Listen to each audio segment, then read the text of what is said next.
Sartuko gara, edo esan da, pare bat etxetara sartuko gara, gainera ikastetxeako porretan daude, Bermeora begira jarrita, Sagrado Corazon ikastetxeko bikide, bata irakaslea, beste ikaslea, Arkaitz Sendagorta batetik eta bestetik Izaro Isasi. Egunon bioi? Egunon.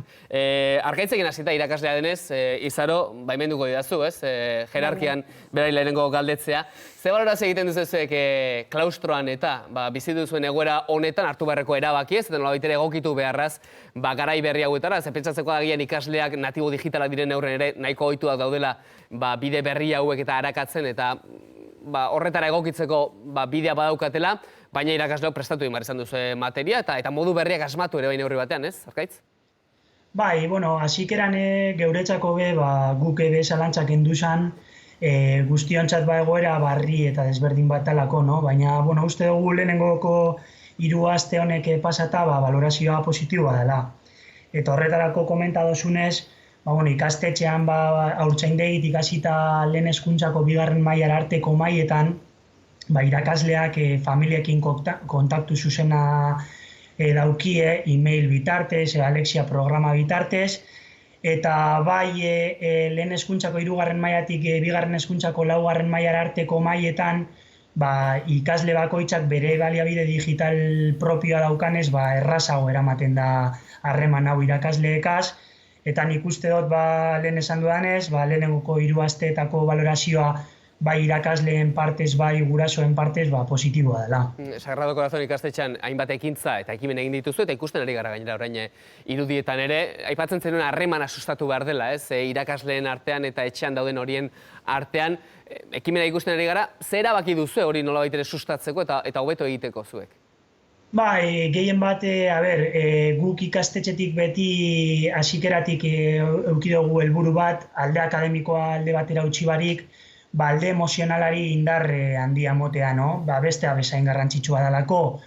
Eta honen inguruan hau sortu zen, sare sozialatan bideoak eske egiteko, eta umei bideratuta hainbat proposamen edo ekimen proposatu jakez, eta esan behar hemen irakaslego familien eta ikasleen implikazioa marrekoa esan dela.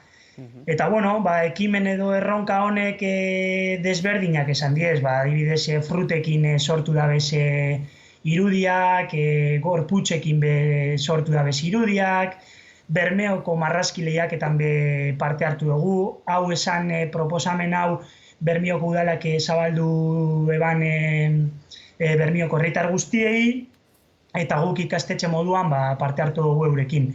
Baina gehien baten niretzat unkigarriena izan dena da, zaharren egoitzetan dagozan aititxa momei zuzendutako mezuak, ezta. Honen inguruan ikasturtean zehar eurekin harremanetan egoten gara, eta momentu latx honetan eurek izanik kaltetuenak garrantzitsua iruditu jaku eurei mezu bat bialtzea indarra asko emoteko. Emozioen kudeaketa esan duzu, ez ikasleena bakarrik, baizik eta baita ere, egoera zaurgarrian dauden horiena ere, ikastetxetik bertatik, zaharren egoitzatara egindako, bisita ez dugu esango, baina bidalitako mezuak aipatuko ditugu. Arkaitz, Izaroren gana etorrita, Izaro zuri galdetu nahi dizuke, zuk sekula pentsatuko ote zenuken, 3 aste pasateko zenituenik etxean sartuta, eta honek zuri, alor emozionala zari garen honetan, zenolako kezkak eragin dizkizun, edo nola sentitzen zaren zu? Arraroa da, ze azkenean familia, lagunak eta falta ditut, baina ondo daramat, ondo nago, ez nago gaizki, azkenean dena gaude ondo, badakit familia ondo dagoala, eta lagunak ere, orduan ez nago kezkatuta. Eta pentsatu duzuzuk hemendik aurrera, ez dait, zure bizimodua nahiko aldatuko dela, agian udan ondartzara ezingo garela joan ez behintzate ohiko moduan, edo udako kontzertuak ere desberdinak izango dela, herriko Bermeoko jaiak ere bai, hori guztia pentsatzu gazterik eman dizu, ala ez da hori zuretzat? Bai, lagunekin eta hitz egin dugu, ze uda pila bat gustatzen zaigu bakiora joateko eta horrela, eta egon gara hitz egiten, ia hori aldatuko badan edo zer, baina ikusten dugu egoera gerota hobeto doala, orduan ikusteko dago. Udan horren bat egiteko itxaropen haukazu bintzat. Eta eskolako lanak eta telematikoki eta orain online bidez egiten dituzuen eskola horiek eta zu babestuta sentitzen zara, nolabait ere irakaslengatik datorkizun etxeko lan horiek ero etxean egin hor, babesa sumatzen duzu ondo ari zarete lanean? Bai, ze lehen ikastetxean ere ordenagailuekin erabiltzen genuen Classroom bidez lan asko egiteko. Orduan ez da hain arraroa. Arraro egiten dena da lagunekin ez egotea eta irakasleak ere faltan bota dira dudak eta horrela azaltzeko. Arkaitz, esan digu irakaslea faltan bota dituztela, hori ez da askotan entzuten, ez? Eta azkenien, nik irakasle moduan valorazio positibo txate atara neukena da, ikasleek distantzia batetik ematen dizkizuten maitasuna eta hurbiltasuna, eta hori irakasle moduan ikustea izugarria da. Hala ere, lanerako oztopa handiak izan dituzue, komunitate indartu da, ezinbestean, ez, denoi gertatu zaigu, baina balkoira ateratzeak bakarrik ere zure ingurukoekin komunitate hori indartzen du.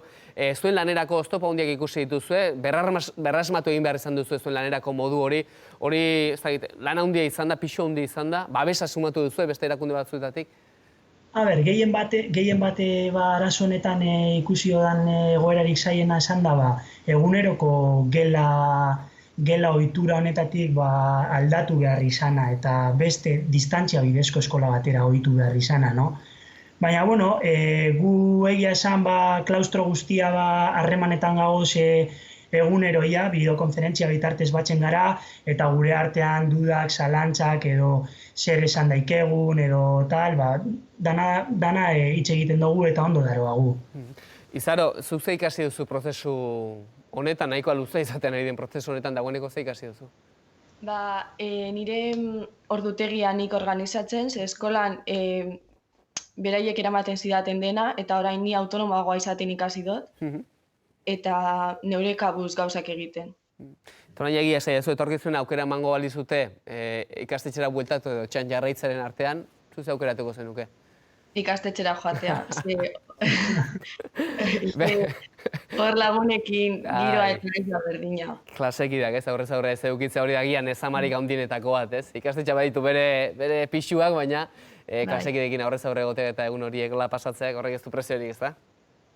Ez, hobeto da klasean egotea lagunekin. Erki asko pozten gara zuen testigantza jasotzea, Arkaitz Zendagorta, irakaslea, Izaro Isasi, ikaslea, biak ere Bermeoko Sagrado Corazon ikastetxekoak.